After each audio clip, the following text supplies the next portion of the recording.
Hello everyone. तो इस video में हम लास्ट पार्ट करेंगे जो हमारा चैप्टर चला हुआ है classification of element and periodicity वाला। तो उसमें हमारे एक दो टॉपिक बचे हैं। तो हमने कौन सा टॉपिक करना है आज? करना है पीरियोडिसिटी ऑफ वैलेंस और ऑक्सीडेशन स्टेट, यानी कि ऑक्सीडेशन स्टेट क्या है और वैलेंसी क्या है। तो वैलेंसी और ऑक्सीडेशन स्टेट एक ही बात है। और ये होता क्या है, जब भी कोई एटम किसी दूसरे एटम के साथ कोई कंपाउंड बनाता है तो उस एटम पर कुछ ना कुछ चार्ज क्रिएट होता है।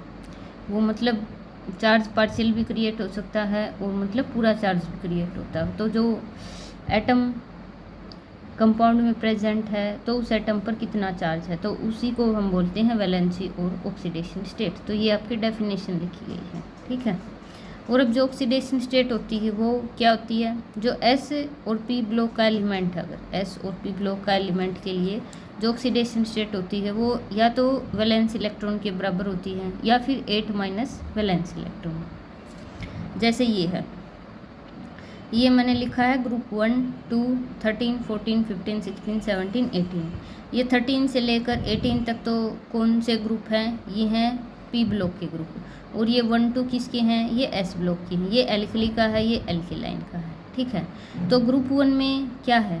अब ऑक्सीडेशन स्टेट का क्या होता है? या तो ये वैलेंस इलेक्ट्रॉन की इक्वल होती है या फिर 8 माइनस वैलेंस इलेक्ट्रॉन। तो हमारे पास ग्रुप 1 में वैलेंस सेल में कितना इलेक्ट्रॉन होता है? एक वैलेंस इलेक्ट्रॉन होता है। तो इसकी वैलेंसी भी कितनी हो जाएगी? 1 हो जाएगी। तो जो ग्रुप 1 के जितने भी एलिमेंट हैं, जैसे अपने पास क्या है ग्रुप 1 में? सोडियम है, पोटासियम है, सोडियम पोटासियम, ये क्या है? ग्रुप 1 के एलिमेंट है। तो इनकी जो ऑक्सीडेशन स्टेट मिलती है वो कितनी मिलती है? +1। इसी तरह ग्रुप 2 है। ग्रुप 2 में वैलेंस इलेक्ट्रॉन होती है हमारे पास 2। तो वैलेंसी कितनी हो जाएगी? 2। अब मैंने देखो, अब कोई मेरी डायरेक्ट यही वीडियो देख रहा है तो समझ में नहीं आएगा। मैंने इससे पहले वाली वीडियो में मतलब इलेक्ट्रॉनिक कॉन्फ़िगरेशन बताई है सभी ग्रुप की, ग्रुप 1 की, 2 की, ठीक है। तो ग्रुप 2 में क्या आता है? ग्रुप 2 में कौन कौन आता है हमारे पास? एक तो आता है मैग्नीशियम, एक आता है कैल्शियम। तो इनकी वैलेंसी कितनी हो जाएगी? इनकी हो जाएगी 2। अब आता है ग्रुप 13। ग्रुप 13 कौन सा है? बोरोन है, उसमें एल्यूमिनियम है, गैलियम है।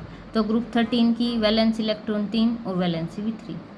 अब आ गया ग्रुप 14। ग्रुप 14 कौन सा है? Carbon, silicon, germanium, tin lead. Valence electron 4 होती हैं तो वैलेंसी भी 4। अब है ग्रुप 15। कौन सा है? Nitrogen family. नाइट्रोजन है, फॉस्फोरस है, आर्सेनिक है। अब उसमें वैलेंस इलेक्ट्रॉन क्या है? 5 है। तो जो वैलेंसी है वो 3 भी दिखा सकता है और वो 5 भी दिखा सकता है, ठीक है। वैसे तो +1, +2, +3 ये कुछ मतलब फिक्स नहीं है कि ऑक्सीडेशन स्टेट सिर्फ वैलेंस इलेक्ट्रॉन के बराबर होगी या 8 माइनस वैलेंस इलेक्ट्रॉन। ये मतलब जनरल केस है, ठीक है। अब जैसे नाइट्रोजन है, ये HNO3 एसिड है, इसमें नाइट्रोजन की ऑक्सीडेशन स्टेट है +5। अब ये अमोनिया है, अमोनिया में कितनी ऑक्सीडेशन स्टेट है? -3 है, ठीक है।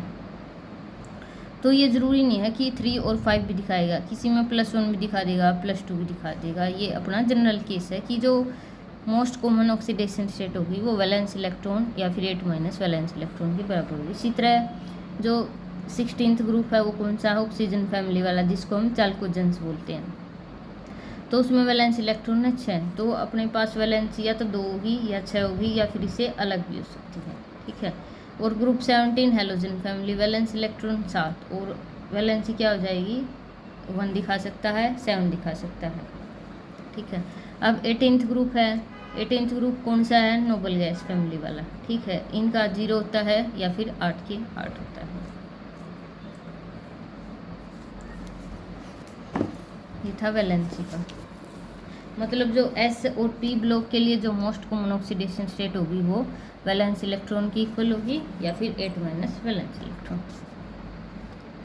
अब है next topic anomalous properties of second period element. Second period element यानी कि लिथियम से लेकर नियोन तक, यानी कि जिसका एटॉमिक नंबर 3 से लेकर 10 तक है, जैसे lithium, beryllium, boron, carbon, nitrogen, oxygen, fluorine, neon, ये सब सेकंड पीरियड के एलिमेंट है। तो इनकी प्रॉपर्टीज़ अलग होती हैं बाकी और ग्रुप के जो मेंबर हैं उनसे। अब सेकंड पीरियड में क्या आएगा, जैसे लिथियम बेरिलियम हो गया, बोरोन से लेकर फ्लोरीन तक। तो अब क्या है, अब सेकंड पीरियड का क्या मतलब है, एन की वैल्यू है हमारे पास 2 है, और जो सेकंड सेल होती है उसमें हमारे पास एक तो 2s प्रेजेंट होता है और एक 2p होता है। तो 2s में तुम्हारे पास एक ऑर्बिटल होता है और 2p में हमारे पास बस 3 ऑर्बिटल होते हैं।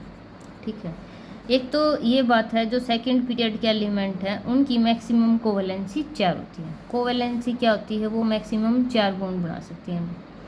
कभी भी देख लेना, सेकंड पीरियड का जो एलिमेंट होगा वो हमेशा 4 बॉन्ड से ज़्यादा बॉन्ड कभी नहीं मिलेंगे उसके पास, मैक्सिमम 4 है। ये इसमें फ्लोरीन भी आ लिया, इसमें ऑक्सीजन, नाइट्रोजन। तो जो भी सेकंड पीरियड का होगा उसके लिए मैक्सिमम कोवेलेंसी हमारे पास 4 होती है। 4 क्यों होती है, क्योंकि वैलेंस सेल, जो वैलेंस सेल है वो बॉन्ड बनाएगी। ठीक है, वैलेंस सेल कौन सी है, 2s और 2p है। कितने ऑर्बिटल हैं, 4 ऑर्बिटल हैं, तो हमारे पास 4 ही बॉन्ड बना सकते हैं सेकंड पीरियड के एलिमेंट। तो इसीलिए बोलते हैं maximum covalency second period element की 4 है। एक तो इसीलिए एनामलस बिहेवियर है। दूसरी बात क्या है, इनका है स्मॉल साइज। स्मॉल साइज तो है ही, बस 2 ही सेल हैं। Large charge to radius ratio. अब क्या है, चार्ज टू रेडियस रेशियो क्या होता है, ऊपर तो हमने चार्ज लिखना होता है और नीचे रेडियस। अब रेडियस स्मॉल है तो चार्ज टू रेडियस रेशियो आता है स्मॉल। हाई इलेक्ट्रोनेगेटिविटी हमें पता है, मतलब डाउन द ग्रुप इलेक्ट्रोनेगेटिविटी घटती है, और जो ऊपर वाला एलिमेंट होगा यानी कि फर्स्ट का सेकंड पीरियड का, उसकी इलेक्ट्रोनेगेटिविटी बहुत ज़्यादा होती है। और एक है presence of only 4 valence orbital. मैंने ऊपर बताया 2s एंड 2p प्रेजेंट है तो मैक्सिमम 4 कोवेलेंट बॉन्ड बना सकता है। ठीक है, आपको कंफ्यूज नहीं होना है, एक तो कोवेलेंसी होता है और एक वैलेंसी है। वैलेंसी क्या है, जब कोई भी एटम किसी कंपाउंड में प्रेजेंट है तो उस पर चार्ज कितना है, वो है आपकी वैलेंसी। और कोवेलेंसी क्या बताता है कि उसने कितने बॉन्ड बनाए हैं। ठीक है, कोवेलेंसी में बस इसमें सारे बॉन्ड काउंट होंगे, पाई बॉन्ड भी आ जाएगा, सिग्मा भी आ जाएगा। ठीक है, अब जैसे ये BF4 माइनस है, BF4 यानी कि बोरोन है। अब ठीक है, बोरोन का हमें क्या पता है, बोरोन हमारे पास इसके 3 वैलेंस इलेक्ट्रॉन हैं तो 3 बॉन्ड बना लिए। ठीक है, अब इसके पास टोटल कितने इलेक्ट्रॉन हो गए, इसकी वैलेंस सेल में 6 इलेक्ट्रॉन हैं, और ये अनस्टेबल है। अनस्टेबल क्यों है, क्योंकि इसकी वैलेंस इलेक्ट्रॉन में 8 इलेक्ट्रॉन होने चाहिए। इसकी वैलेंस सेल है उसमें 8 इलेक्ट्रॉन होने चाहिए। ये अपनी नोबल गैस कॉन्फ़िगरेशन अटेन करना चाहेगा तो इसको 2 इलेक्ट्रॉन और चाहिए, तो जो एक F माइनस आएगा वो 2 इलेक्ट्रॉन इसको दे देगा। तो बोरोन 3 बॉन्ड तो अपने आप बना लेता है। इसके पास एक वैकेंट p ऑर्बिटल और रह जाता है। ठीक है, वैकेंट p ऑर्बिटल देखो ये रह गया, ये तो 2s है, ये 2p है। इसकी कॉन्फ़िगरेशन कितनी होती है, जो बोरोन की इलेक्ट्रॉनिक कॉन्फ़िगरेशन होती है वो होती है 1s2, 2s2 और 2p1। अब हमें पता है कि जो वैलेंस सेल के इलेक्ट्रॉन हैं वही पार्टिसिपेट करते हैं बॉन्डिंग में, 2 और 1 3 इलेक्ट्रॉन हैं। ठीक है, ये एक इलेक्ट्रॉन 2s का हम 2p में भेज देंगे, क्योंकि अनपेयर्ड इलेक्ट्रॉन होना चाहिए बॉन्ड के लिए। अब देखो 3 बॉन्ड तो बोरोन ने बना लिया और इसके पास एक वैकेंट p ऑर्बिटल रह गया। ठीक है, अब ये किसी से एक लोन पेयर मतलब एक्सेप्ट करेगा। जैसे देखो मैंने बताया ना, 3 बॉन्ड बना लिए, F माइनस क्या था, इसने एक पूरा लोन पेयर इसके p ऑर्बिटल में डाल दिया। तो बात सीधी सी ये है कि इसने मैक्सिमम 4 बॉन्ड बनाए, तो वही है कोवेलेंसी। और अब जैसे एल्यूमिनियम है, एल्यूमिनियम कौन से पीरियड का, एल्यूमिनियम है 3rd पीरियड का। अब 3rd पीरियड है, 3rd पीरियड यानी कि n की वैल्यू है 3, और जो हमारी 3rd सेल होती है उसमें 3s प्रेजेंट होता है, 3p प्रेजेंट होता है और 3d प्रेजेंट होता है। एक ऑर्बिटल इसमें है, 3 इसमें है और 5 इसमें है। 3 5 3 8 और 1 9, यानी कि ये मैक्सिमम कितने बॉन्ड बना सकते हैं, ये मैक्सिमम 9 बॉन्ड बना सकते हैं। लेकिन 9 नहीं बनते, 9 में मतलब ज़्यादा स्टीरिक इंटेंस होता है। तो जो कोऑर्डिनेशन नंबर जो 3rd पीरियड के एलिमेंट है वो मैक्सिमम कोऑर्डिनेशन नंबर उनका 6 रहता है, क्योंकि ये नहीं है कि जितने ऑर्बिटल हैं उतने ही बॉन्ड, ये भी तो देखना है कि कहीं ज़्यादा स्टीरिक इंटेंस ना हो जाए। तो जो एल्यूमिनियम है उसके पास क्या है, उसके पास 3s 3p 3d है, तो ये अपना जो कोऑर्डिनेशन नंबर है ये 6 दिखाता है, यानी कि 6 कोवेलेंट बॉन्ड बनाता है। तो ये तो है इनका रीजन की एनामलस बिहेवियर। एक बात और, जो सेकंड पीरियड के एलिमेंट होते हैं वो पी पाई बॉन्ड मतलब बहुत अच्छे से बनाते हैं। ये अपने आप भी बना सकते हैं, मतलब सेल्फ एटम से बना सकते हैं और अलग एटम से भी बना सकते हैं। तो चाहे नाइट्रोजन हुआ, चाहे ऑक्सीजन हुआ, चाहे कार्बन हुआ, इनमें पाई बॉन्ड बनाने की टेंडेंसी ज़्यादा होती है, किसमें, सेकंड पीरियड के एलिमेंट में। और बाकी जो नीचे वाले पीरियड के एलिमेंट है वो उनका जो पाई बॉन्ड है वो इतना स्ट्रॉन्ग नहीं होता, तो वो पाई बॉन्ड बनाने की टेंडेंसी नहीं रखते। और एक और आता है हमारे पास डायगोनल रिलेशनशिप। डायगोनल रिलेशनशिप क्या है, जो सेकंड पीरियड के एलिमेंट हैं वो थर्ड पीरियड के एलिमेंट के साथ डायगोनल रिलेशनशिप शो करते हैं, यानी कि जो केमिकल प्रॉपर्टी है। अब देखो, लिथियम कौन से पीरियड का, लिथियम है सेकंड का, और ये सोडियम मैग्नीशियम एल्यूमिनियम ये सब हैं थर्ड पीरियड के, ठीक है। तो जो लिथियम की प्रॉपर्टी है वो मैग्नीशियम के साथ मैच करती है। देखो, इसका सेकंड पीरियड, इसका थर्ड पीरियड, लेकिन इनका ग्रुप अलग है। लिथियम फर्स्ट ग्रुप का है, मैग्नीशियम सेकंड ग्रुप का है।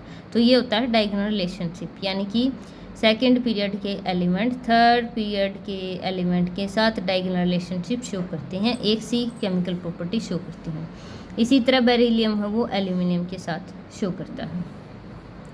अब इनका क्या है, लिथियम है और एक बेरिलियम है। देखो सेकंड पीरियड है, ये बनाएंगे कोवेलेंट कंपाउंड। इनका स्मॉल साइज होने के कारण इनकी इलेक्ट्रोनेगेटिविटी ज़्यादा है, इसलिए ये कोवेलेंट कंपाउंड बनाते हैं।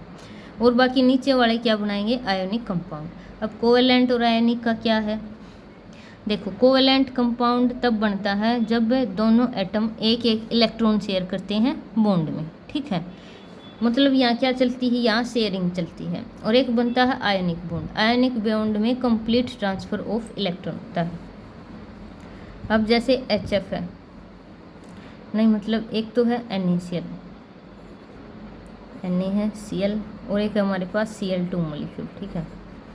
एक तो होता है Cl2 मॉलिक्यूल। Cl2 मॉलिक्यूल में हमारे पास है कोवेलेंट बॉन्ड। कोवेलेंट बॉन्ड में क्या है, दोनों एटम अपना एक एक इलेक्ट्रॉन शेयर करेंगे, ठीक है। एक इलेक्ट्रॉन इस एटम का है, एक इसका है, तो कोवेलेंट बॉन्ड में क्या होता है, शेयरिंग ऑफ इलेक्ट्रॉन। अब है आयोनिक कंपाउंड। आयोनिक कंपाउंड में क्या है, अब सोडियम के पास एक एक्स्ट्रा इलेक्ट्रॉन है, ठीक है, और Cl को एक इलेक्ट्रॉन चाहिए नोबल गैस अटेन करने के लिए, और इसको एक डोनेट करना है। तो ये सोडियम अपना एक इलेक्ट्रॉन Cl को दे देगा, ये तो पॉजिटिव फॉर्म में आ जाएगा, और Cl है माइनस फॉर्म में। तो आयोनिक बॉन्ड में क्या है, कंप्लीट ट्रांसफर ऑफ इलेक्ट्रॉन होता है। तो ये डिफरेंस है कोवेलेंट और आयोनिक का। कोवेलेंट में शेयरिंग, आयोनिक में complete transfer of electron, ions बनते हैं।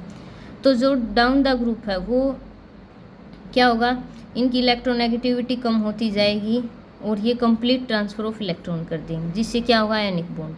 लेकिन लिथियम और बेरिलियम क्या है, स्मॉल साइज है, हाई इलेक्ट्रोनेगेटिविटी है, ये इलेक्ट्रॉन की शेयरिंग करते हैं, तो कोवेलेंट कंपाउंड बनेंगे। तो मतलब ये रीज़न है कि जो सेकंड पीरियड के एलिमेंट है उनका कुछ अलग सा बिहेवियर होता है, ठीक है। अब भाई ये क्वेश्चन है, are the oxidation state and covalency of aluminium in this. अब ये आपके पास एक कोऑर्डिनेशन कंपाउंड है, इसमें आपको ऑक्सीडेशन स्टेट और कोवेलेंसी ये बताना कि दोनों एक हैं। अब कोवेलेंसी क्या है कि कितने बॉन्ड बनाए हैं इसने, और ऑक्सीडेशन स्टेट क्या है कि उस पर चार्ज कितना आया है। अब देखिए एल्यूमिनियम है, इसके साथ एक तो लगा हुआ है Cl, ठीक है, और 5 H2O मॉलिक्यूल है। अब H2O मॉलिक्यूल में कौन इलेक्ट्रॉन देगा इस एल्यूमिनियम को, ऑक्सीजन देता अपने। ऑक्सीजन के पास 2 लोन पेयर होते हैं, ठीक है, तो ऑक्सीजन अपना एक लोन पेयर। अब एल्यूमिनियम के पास क्या प्रेजेंट है, 3s प्रेजेंट है, 3p है और 3d है। अब एल्यूमिनियम की ऑक्सीडेशन स्टेट बतानी, देख लो। अब इस पूरे कॉम्प्लेक्स पे कितना चार्ज है, इस पूरे पे है +2। एल्यूमिनियम पे हमने मान लिया कि इस पर x चार्ज है, और Cl पर कितना होता है -1, और H2O क्या होता है न्यूट्रल। तो अब हमें x की वैल्यू है, ये माइनस उस साइड जाकर प्लस हो जाएगा। तो जो एल्यूमिनियम की ऑक्सीडेशन स्टेट है वो +3 है, ठीक है। तो ऑक्सीडेशन स्टेट तो क्या आ गई हमारे पास, +3 आ गई, ठीक है। यानी कि इसके पास क्या था, ये था, इसके एक इलेक्ट्रॉन तो इसमें था 3s2 में था, और एक p में था, वो तीनों इलेक्ट्रॉन तो इसने डोनेट कर दिए, इसलिए इस पर +3 चार्ज आ गया। अब क्या है, ये जो 5 वाटर मॉलिक्यूल हैं और एक Cl है, कहाँ इलेक्ट्रॉन डालेंगे, इसमें इलेक्ट्रॉन डालेंगे, S में डाल देंगे, P में डाल देंगे, D में डाल देंगे। अब 6 बॉन्ड बनाए हैं, तो एक ऑर्बिटल तो इसका और 3 इसके यूज हो गए और 2 इसके यूज हो गए, ठीक है। तो इस तरह हमें बॉन्ड बताने हैं। इसने 6 बॉन्ड बनाए हैं, तो इसकी कोवेलेंसी कितनी होगी, 6। तो यही बताना कि ऑक्सीडेशन स्टेट और कोवेलेंसी क्या इसमें सेम है या फिर अलग। अब है लास्ट टॉपिक, अब है केमिकल रिएक्टिविटी। केमिकल रिएक्टिविटी क्या होता है, combining capacity of an element to bind with another atom, ठीक है। तो केमिकल रिएक्टिविटी है, ये जो पीरियोडिक टेबल है, पीरियोडिक टेबल की जो एक्सट्रीम पोजीशन है कि यानी कि लेफ़्ट साइड और राइट साइड में केमिकल रिएक्टिविटी एलिमेंट्स की बहुत ज़्यादा होती है, और जो बीच वाले एलिमेंट हैं उनकी केमिकल रिएक्टिविटी कम होती है। अब देखो, जैसे मेटल है, मेटल को हम रिएक्टिव कब बोलते हैं। अब पहले बात तो मेटल की ये होती है कि मेटल इलेक्ट्रोपॉजिटिव होते हैं, यानी कि इनके पास एक्स्ट्रा इलेक्ट्रॉन होते हैं, उस एक्स्ट्रा इलेक्ट्रॉन को ये डोनेट करना चाहते हैं, ठीक है। और एक होती है नॉन मेटल। नॉन मेटल क्या होता है, इनके पास 1-2 इलेक्ट्रॉन की कमी होती है नोबल गैस अटेन करने के लिए। 1-2 इलेक्ट्रॉन मिल जाए तो इनकी जो कॉन्फ़िगरेशन है वो नोबल गैस वाली हो जाएगी और ये स्टेबल हो जाएंगे। तो देखो, अब नॉन मेटल है, उसकी रिएक्टिविटी क्यों है, क्योंकि उसको इलेक्ट्रॉन चाहिए। और मेटल है, मेटल की रिएक्टिविटी क्यों है, क्योंकि उसको 1-2 इलेक्ट्रॉन जो उसके पास एक्स्ट्रा है वो उसे डोनेट करना है। तो ठीक है, ये है रिएक्टिविटी का कारण मेटल और नॉन मेटल की। अब देखो, एस ब्लॉक है, एस ब्लॉक में क्या आते हैं, हमारे पास मेटल आते हैं। इसमें ग्रुप 1 है और ग्रुप 2, यानी कि एल्कली और एल्केलाइन अर्थ मेटल। अब मेटल है तो ये क्या है, ये इलेक्ट्रॉन डोनेट करना चाहती हैं, 1 इलेक्ट्रॉन करे या 2 इलेक्ट्रॉन करे, वो कॉन्फ़िगरेशन पे डिपेंड करेगा। लेकिन मेटल की टेंडेंसी क्या है कि ये अपने इलेक्ट्रॉन को डोनेट करना चाहेंगे, जितनी जल्दी डोनेट करेंगे उतनी ही इनकी रिएक्टिविटी हो जाएगी। और पी ब्लॉक में क्या, पी ब्लॉक में हमारे पास नॉन मेटल आते हैं। तो नॉन मेटल की रिएक्टिविटी किसके कारण है कि ये इलेक्ट्रॉन एक्सेप्ट करना चाहते हैं। तो यही बात है कि तो पीरियोडिक टेबल की जो एक्सट्रीम लेफ्ट है और एक्सट्रीम राइट पे रिएक्टिविटी ज़्यादा होती है और बीच में कम होती है। जो ट्रांजिशन एलिमेंट है, इनको ट्रांजिशन क्यों बोला गया है, इसीलिए बोला गया है, इनकी भी रिएक्टिविटी ज़्यादा है, इनकी भी है, और इनकी बीच की है, मतलब ये न ज़्यादा, ये ठीक है अपनी। और अब क्या है, जो मेटल के ऑक्साइड होते हैं वो होते हैं बेसिक। ये भाई डायरेक्ट क्वेश्चन पूछा जाता है, यहाँ से स्टेटमेंट आई मेटल ऑक्साइड का नेचर कैसा होता है। तो जो मेटल के ऑक्साइड होते हैं वो बेसिक है, जैसे Na2O है, ये बेसिक है, ठीक है। अब जब हम इसकी वाटर के साथ रिएक्शन करवाएंगे, ये देखो Na2O वाटर के साथ रिएक्शन करवाएंगे तो NaOH दे देगा। अब इसी तरह ये नॉन मेटल के ऑक्साइड ही क्या है, एसिडिक है, जैसे Cl2O7। अब Cl2O7 है, वाटर के साथ रिएक्शन करवाई तो HClO4 दे देगा, ठीक है। और अब क्या है, एल्यूमिनियम है और आर्सेनिक है, इनके क्या होंगे, एम्फोटेरिक होंगे। देखो, जो मेटल के हैं वह बेसिक हो गए और नॉन मेटल के एसिडिक हो गए। अब पी ब्लॉक में हमारे पास कितने ग्रुप हैं, पी ब्लॉक में हमारे पास 13 है, 14 है, 15 है, 16 है, 17 है, 18 है, ठीक है। अब क्या बोला था मैंने, या मेटलोइड्स भी थे, बोला था ना मेटलोइड्स। मेटलोइड्स क्या होते हैं, मतलब उनके पास दोनों कैरेक्टर होते हैं, थोड़ा बहुत मेटालिक भी होता है, थोड़ा बहुत नॉन मेटालिक भी। जो मेटलोइड्स होते हैं वो कौन से ऑक्साइड बनाएंगे, वो एम्फोटेरिक ऑक्साइड बनाएंगे। तो डायरेक्ट क्वेश्चन आता है कौन सा ऑक्साइड एसिडिक है, कौन सा बेसिक है। तो Al2O3, AS2O3। एम्फोटेरिक का क्या मतलब है, इनको अगर बेस में डाल देंगे तो ये एसिड की तरफ बिहेव करेंगे, अगर इनको एसिड में डाल देंगे तो ये बेस की तरफ बिहेव करेंगे, यानी कि एम्फोटेरिक दोनों नेचर, दोनों में डिजोल्व हो जाएंगे। और एक होता है न्यूट्रल ऑक्साइड, CONO N2, ये होते हैं न्यूट्रल ऑक्साइड, ये रिएक्ट नहीं करेंगे, ये एज इट इज रहेंगे, ठीक है। ये ना तो एसिड के साथ रिएक्ट करेंगे ना बेस के साथ। तो जो पी ब्लॉक में मेटलोइड्स थे वो कौन से मतलब ऑक्साइड बनाएंगे, वो एम्फोटेरिक। तो वही यहाँ से भी डायरेक्ट क्वेश्चन आता है कौन सा एम्फोटेरिक ऑक्साइड है, तो ये भूलना नहीं है।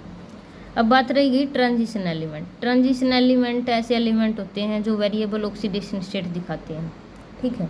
वेरिएबल का क्या मतलब है, इनके कुछ ऑक्साइड मतलब एक ही एलिमेंट है उसके कुछ ऑक्साइड तो बेसिक होते हैं, कुछ एसिडिक होते हैं, ठीक है। वेरिएबल जैसे अपने पास होता है Mn, मतलब मैग्नीज है। मैग्नीज क्या है, ट्रांजिशन एलिमेंट है, 3D सीरीज का है, एटॉमिक नंबर 27 नहीं 25 है, 25 है। तो इसका एक तो ये ऑक्साइड होता है MnO होता है, एक MnO2 होता है और एक Mn2O7। देखो भाई वेरिएबल ऑक्सीडेशन स्टेट का क्या मतलब है, इनके ऑक्साइड भी ज़्यादा होंगे। देखो ये तो सिंपल ऑक्साइड है, ये डाइऑक्साइड है और ये मतलब ये है, तो ये वाला ऑक्साइड है ये तो बेसिक नेचर होता है, ये एम्फोटेरिक होता है, तो ये एसिडिक है। यानी कि ट्रांजिशन एलिमेंट में वेरिएबल ऑक्सीडेशन स्टेट होने के कारण इनके मिक्स ऑक्साइड होते हैं, मतलब एसिडिक बेसिक न्यूट्रल एक ही एलिमेंट के कई टाइप के ऑक्साइड मिल जाएंगे। लेकिन पी ब्लॉक है, एस ब्लॉक में मोस्टली क्या है, मेटल के बेसिक होंगे, नॉन मेटल के एसिडिक और मेटलॉइड्स के एम्फोटेरिक, और ये न्यूट्रल है, ठीक है। अब ऑर्डर पूछ लिया जाता है कि हैलोजन्स की रिएक्टिविटी का ऑर्डर। अब हैलोजन क्या है, नॉन मेटल है, ठीक है, यानी कि इसकी जो रिएक्टिविटी है वो इलेक्ट्रॉन एक्सेप्ट करने के कारण है। तो जो फ्लोरीन है वो मतलब सबसे ज़्यादा इलेक्ट्रोनेगेटिव है, तो ये सबसे ज़्यादा रिएक्टिव है, क्योंकि ये छोटा साइज होने के कारण इलेक्ट्रॉन को आसानी से एक्सेप्ट कर लेगा, तो इसकी रिएक्टिविटी ज़्यादा है। तो अगर हैलोजन्स के केस में रिएक्टिविटी ऑर्डर देखें तो ये है, फ्लोरीन सबसे ज़्यादा, क्लोरीन Br2I2। अगर एस ब्लॉक एलिमेंट में देखें तो सबसे ज़्यादा रिएक्टिविटी किसकी होगी, फ्रेंशियम की, यानी कि लोएस्ट की। अब एस ब्लॉक यानी कि मेटल है, ये अपना इलेक्ट्रॉन डोनेट करेंगी। सबसे ईजिली कौन इलेक्ट्रॉन डोनेट करेगा, जिसका साइज सबसे बड़ा होगा। तो जो डाउन द ग्रुप है इनकी रिएक्टिविटी मेटल्स की बढ़ती है और नॉन मेटल्स की डिक्रीज हुई। देखो ये इम्पोर्टेंट क्वेश्चन है कि जो नॉन मेटल्स की रिएक्टिविटी है वो तो डाउन द ग्रुप डिक्रीज होती है और एस ब्लॉक एलिमेंट की इंक्रीज होती है। वो इसीलिए है क्योंकि एक की इलेक्ट्रॉन लेने की है, एक की देने की है, तो ऑर्डर तो सेम होगा नहीं। ऐसा ना हो कि आप एक का याद कर लो और उसी का सेम लगा दो, क्योंकि एक देने वाला है एक लेने वाला है, तो ऑर्डर तो सेम रहेगा नहीं। तो वही यहाँ अपना चैप्टर ओवर हो गया, ठीक है। वो जो ट्रांजिशन एलिमेंट है, और जब हम D and F block element पढ़ेंगे तो इनके ऑक्साइड पढ़ेंगे, मतलब मोस्टली एलिमेंट जो कॉमनली अकर होते हैं उनका कौन सा बेसिक है, कौन सा एम्फोटेरिक है, ठीक है। अगर वीडियो पसंद आई हो तो लाइक करना, अपने दोस्तों के साथ शेयर करना। Thank you.